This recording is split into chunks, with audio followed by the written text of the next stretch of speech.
Good morning বন্ধুরা, শুভ সকাল। একটা নতুন ব্লগ নিয়ে নতুনভাবে হাজির হয়ে গেলাম। এখন কিন্তু অনেক ভোর। কটা বাজে বাবু এখন ঘড়িতে? এখন বাজে 4:20, ভোর 4:20।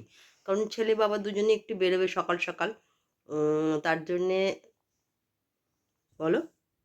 Good morning. চা খাচ্ছে। Good morning. দেখা ধরি। Good morning. চা খেয়েই ফ্রেশ, তার জন্য রেডি হয়ে গেছে। তো ওই জন্য আমার চা এখনও আনিনি, কারণ আমি চা খাবোও না। আমি কারাক খাবো, সেটা আপনাদের পরে অবশ্যই দেখাবো। ওরা দুজন বেরোবে, তাই সকাল সকাল চাটা খেয়ে নিচ্ছে। তো চলুন, পরবর্তীকালে যা হবে আপনাদের অবশ্যই দেখাবো। সকালেই ছেলে আর বাবা বেরিয়ে যাচ্ছে। বাবা এবারে দেখা যাচ্ছে না, ঠান্ডায় সব লাগিয়ে নিয়েছে। তো চলুন, দুগ্গা দুগ্গা। আজকে সকালে ছেলের বাবা যখন বেরোচ্ছিল, নিচে গেট বন্ধ ছিল আমাদের ফ্ল্যাটে। প্রত্যেক দিনই গেটের তালা অন্য কাউ খোলে, কিন্তু আজকে প্রথম ওরা বেরোচ্ছে অত ভোরে, 5:10-15 হবে। তাই গেটের তালা খুলে ওরা বেরিয়ে গেল লঞ্চঘাটের উদ্দেশ্যে। তখন লঞ্চঘাটে দেখুন একেবারে অন্ধকার, লাইটও জ্বলছে।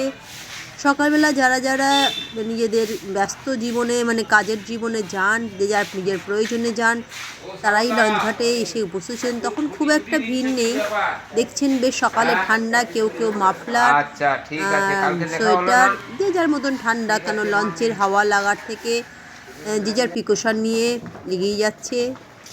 এবার লঞ্চের ঢোকার রাস্তায় আস্তে করে এগিয়ে যাচ্ছে। লঞ্চ দাঁড়িয়ে রয়েছে।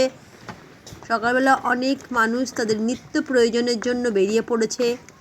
লঞ্চ দাঁড়িয়ে আছে যে যার কাছে। এই যে আমার ছেলে, সেও আস্তে আস্তে লঞ্চের দিকে রওনা দিচ্ছে বাবার সাথে। আজকে একটুখানি সোদপুর যাওয়ার ছিল, তারপর ওখান থেকে কলেজ গেছে। আগে সোদপুরে যে কাজটা দেখতে পাচ্ছেন চারিদিকে, তখনও সূর্য ওঠেনি। ওপার থেকে লাইট জ্বেলে লঞ্চ এপারে আসছে তা দেখা যাচ্ছে, এবং সকালবেলা জলকে খুব অস্পষ্ট দেখা যাচ্ছে। ওই দিক দিয়ে লঞ্চ যে আসছে সেটাও দেখা যাচ্ছে না। চলে এসছে ওরা সকালবেলা। নৈহাটি লোকাল ধরে নিল। তখন ট্রেনে খুব একটা ভিড় নেই, দু একটা যাত্রী সবে নৈহাটি থেকে উঠছে। ট্রেনটা নৈহাটি থেকে যদি ছাড়বে, তাই সকালবেলা দেখানো হলো। চলে এলো সোদপুরে। সোদপুরে ওরা নেমে পড়লো। তখন কিন্তু ভোরের আলো ফুটে গেছে। ওরা সোদপুর থেকে আবার কী বলে নেবে, ওখান থেকে অটো ধরে যাবে মধ্যম গ্রামে। যে কাজটার জন্য ওরা যাচ্ছিল সেটা মধ্যম গ্রামেই। সোদপুরের কাজটা মিটিয়ে মধ্যগ্রাম হয়ে তারপর ওরা চলে যাবে হচ্ছে ওর কলেজ, ওর বাবা চলে যাবে অফিস। দেখতেই পাচ্ছেন স্টেশনে তখন লোকের কম লোক রয়েছে, তখনও ঠান্ডা ভালো আছে। সকালের একটা শীতের আমেজ যে সকালটা এখন পড়ে গেছে, সেটা দেখলেই বোঝা যায়। স্টেশনে লোকজন যাদের কাজে নিয়ে ব্যস্ত আছে।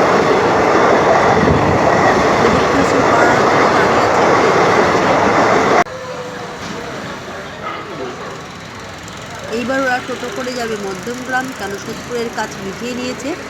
এবার যাবে মধ্যমগ্রাম, তাই ওখান থেকে টোটো করে ওরা উঠছে।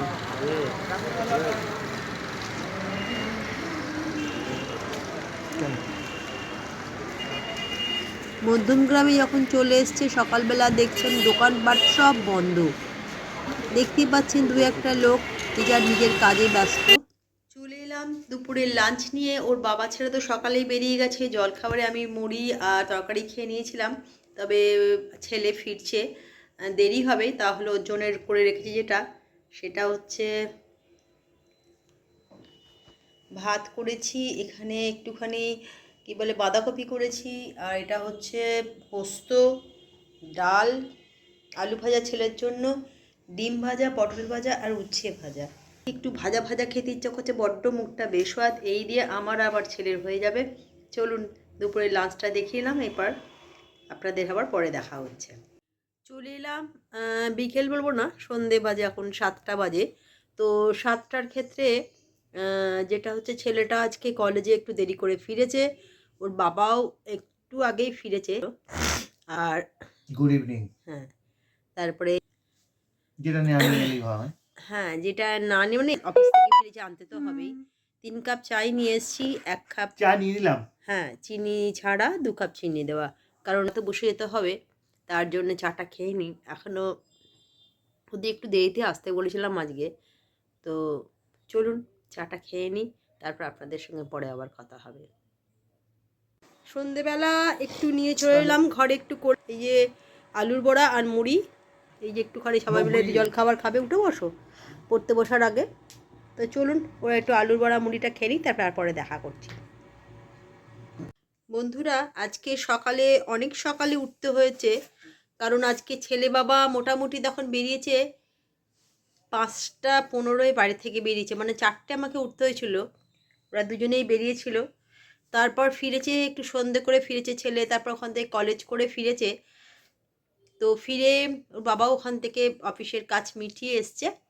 তো আজকে রাত্রিবেলা সকালবেলা আমি যে ভাত টাত যা করেছিলাম, ছেলে এসে খেয়েছে ঠিকই, কিন্তু তখন অনেক বেলা হয়ে গেছিলো খেতে।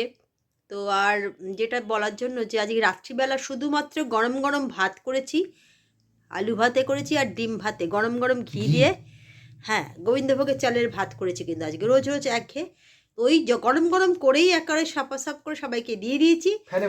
হ্যাঁ, ওটা ফ্যান ঠিক হয়নি, বা ফ্যান তোমরা মেখেছো বলে, তো সেটা তাড়াতাড়ি দিয়ে দিয়েছি। আর আজকে আর সেটা আর ভিডিওতে দেখালাম না, কারণ না আপনারা বলতে পারেন যে হঠাৎ ভ্যানে ভাতে বা আলু ভাতে ভাত দেখালেন, কিন্তু এত তাড়াতাড়িতে করেছি না, যার ভিডিওটা করার মতন আর মাথায় ছিল না। তাড়াতাড়ি খাবার পর মনে হলো করলে হয়তো বল, তারপর টায়ার্ডনেস ছিল শরীরে, সবাই মানে তাড়াহুড়ো তো খেয়েই নিয়েছে। আজকে সকালে বেরিয়েছিল অনেক সকালে, একটু ঘুম ঘুম ভাব পাচ্ছে। হ্যাঁ, তাই সকাল সকাল গুড নাইট ব্যাপারটাও করে দেবো। গুড নাইট ব্যাপারটা করে দাও। হ্যাঁ, আজকে সকালে দুজন বেরিয়েছিলেন সকালে। হ্যাঁ, দুজনে বেরিয়েছিলাম, বাবুকে নামিয়ে দিয়ে তারপর আমি আবার অফিস চলে গেছিলাম। কর্ম ছিল, সেই জন্য আর ব্যাপারেই কাজকর্ম ছিল, সেই জন্য আর বেশি ব্লগটাকে বাড়াচ্ছি না। আজকে ছোটো আর সেম করবে কিছু ব্লগ 2 দিন ধরে দিতেও পাচ্ছি না, সেরকম কিছু বেরোতে পারিনি বলে। তাই সর্দি কাশি প্রচণ্ড একটু আছে আসলে। পুজো নেই, শুধু না আপনি কিছু নেই, শুধু বড় বাবার পুজো আছে।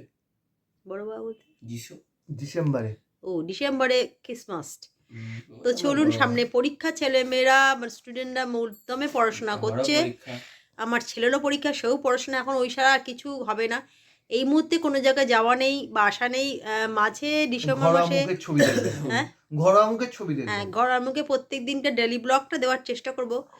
এখন আর কিচ্ছু নেই, যদি তার মধ্যে যদি ছুটি ছাটা মানে আমার যদি করে উঠতে পারি তাহলে অবশ্যই আপনাদের দেখাবো। তো চলুন আজকে এই পর্যন্ত। যদি ভালো লাগে লাইক কমেন্ট শেয়ার করবেন, ব্লগটা অবশ্যই দেখবেন। যারা যারা আমার ফেসবুকটা দেখছেন তারা অবশ্যই ফলো করে দেবেন। চলুন কালকে একটা নতুন ব্লগ নিয়ে নতুনভাবে হাজির হয়ে যাব। আজকে এইটুকুনি। তবে হ্যাঁ, ভোরবেলা এখন দিন ছোট রাত্রি বড় হয়ে গেছে, সেটা তো সবাই জানি। তবে আজকে ভোরবেলা যখন 4টের সময় উঠেছি, মোটামুটি আজকে প্রথম আমি দেখেছি 6:45 ভোর হয়েছে, কিন্তু তার আগে পর্যন্ত 5:15 মানে অন্ধকার। 5:40 ভোর হয়েছে। হ্যাঁ, এই 6:45 সময় ভোর হয়েছে। অন্যদিন এতটা কোনোদিন ভোর দেখতে পারি না, মানে ঘুম থেকে ওঠা হয় না, কিন্তু আজকে না খেলার দিন উঠি তখন কটায় উঠি যে আমরা? 5:30 উঠি। 5:15 উঠি, হ্যাঁ, বুঝতে পারি না তখন বুঝতে পারি না তখন, কিন্তু আজকেটা পুরোপুরি আমরা তারপর বেরিয়ে গেছি 5:30, তারপর তুমিও আজকেরটা পুরোপুরি বুঝতে পেরেছি। তাই একটু অন্যরকম সকালটা লেগেছে অন্য দিনের তুলনায়। ভোরবেলাটা একদম নিস্তব্ধ, এই সত্যি নিস্তব্ধ একদম 4টে মানে নিস্তব্ধ। যখন উঠতে হয়েছে রাস্তাঘাটে গাড়ির আওয়াজ পাচ্ছি, মানে উঠেছি বলে গাড়ির আওয়াজ পাচ্ছি, যারা সকালবেলার দিকে ফার্স্ট ট্রেন ধরে বা ফার্স্ট লঞ্চ ধরে। ফার্স্ট লঞ্চ কটায়? হ্যাঁ 5টা। ও আজকে ওরা 5:30 সেকেন্ড লঞ্চ পেয়েছে, থার্ড লঞ্চ পেয়েছে। আচ্ছা, তো চলুন আজকে এই পর্যন্ত। কালকে আবার নতুন ব্লগ নিয়ে নতুনভাবে হাজির।